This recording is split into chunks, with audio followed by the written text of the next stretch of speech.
सभी श्रोतागणों को मेरा प्यार भरा नमस्कार। आज की कहानी है भगवान के अस्तित्व की, कि भगवान होते हैं या नहीं। राजस्थान में भगवान श्री कृष्ण के एक दयालु भक्त थे। नाम था रमेश चंद्र। उनकी दवाइयों की दुकान थी। उनकी दुकान में भगवान श्री कृष्ण की एक छोटी सी तस्वीर एक कोने में लगी थी।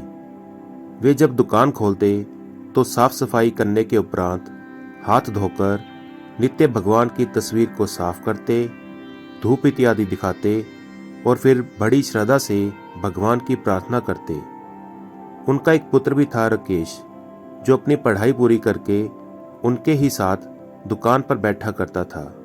वह भी अपने पिता को ये सब करते हुए देखा करता, और चूंकि वह नए जमाने का पढ़ा लिखा नवयुवक था, लिहाजा अपने पिता को समझाता कि भगवान वगैरह कुछ नहीं होते, ये सब मन का वहम है। फिर वह पिता को समझाते हुए कहता कि शास्त्र कहते हैं कि सूर्य अपने रथ पर ब्रह्मांड का चक्कर लगाता है, जबकि विज्ञान ने सिद्ध कर दिया कि पृथ्वी सूर्य का चक्कर लगाती है।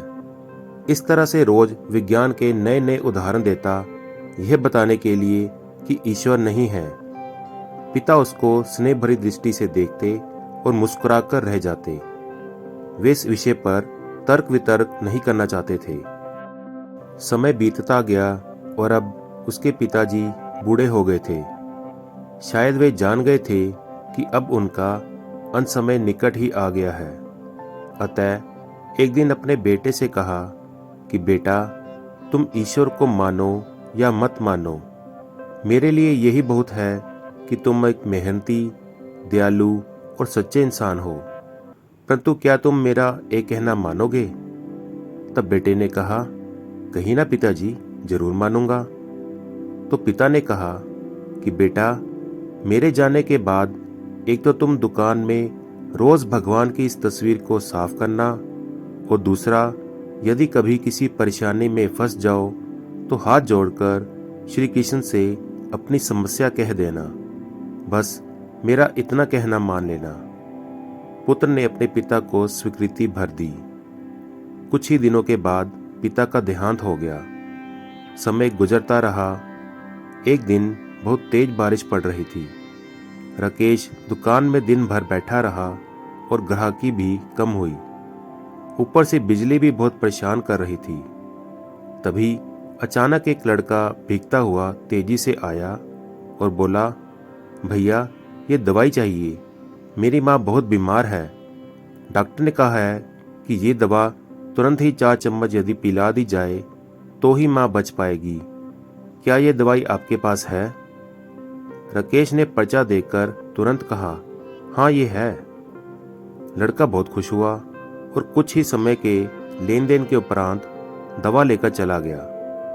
परंतु ये क्या, लड़के के जाने के थोड़ी ही देर बाद राकेश ने जैसे ही काउंटर पर निगाह मारी तो पसीने के मारे बुरा हाल था, क्योंकि अभी थोड़ी देर पहले ही एक ग्राहक चूहे मारने की दवाई की शीशी वापस करके गया था।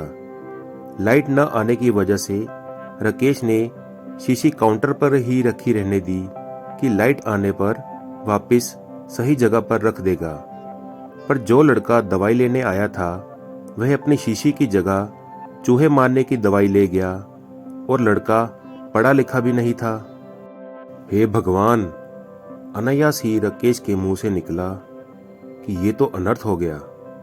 तभी उसे अपने पिता की बात याद आई और वह तुरंत हाथ जोड़कर भगवान श्री कृष्ण की तस्वीर के आगे दुखी मन से प्रार्थना करने लगा कि हे प्रभु, पिताजी हमेशा कहते थे कि आप हैं।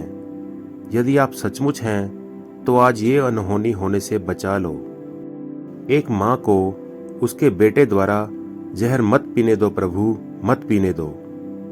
भैया, तभी पीछे से आवाज आई, भैया, कीचड़ की वजह से मैं फिसल गया, दवा की शीशी भी टूट गई, कृपया आप एक दूसरी शीशी दे दीजिए। भगवान की मनमोहक मुस्कान से भरी तस्वीर को देखकर राकेश की आंखों से झरझर आंसू बह निकले।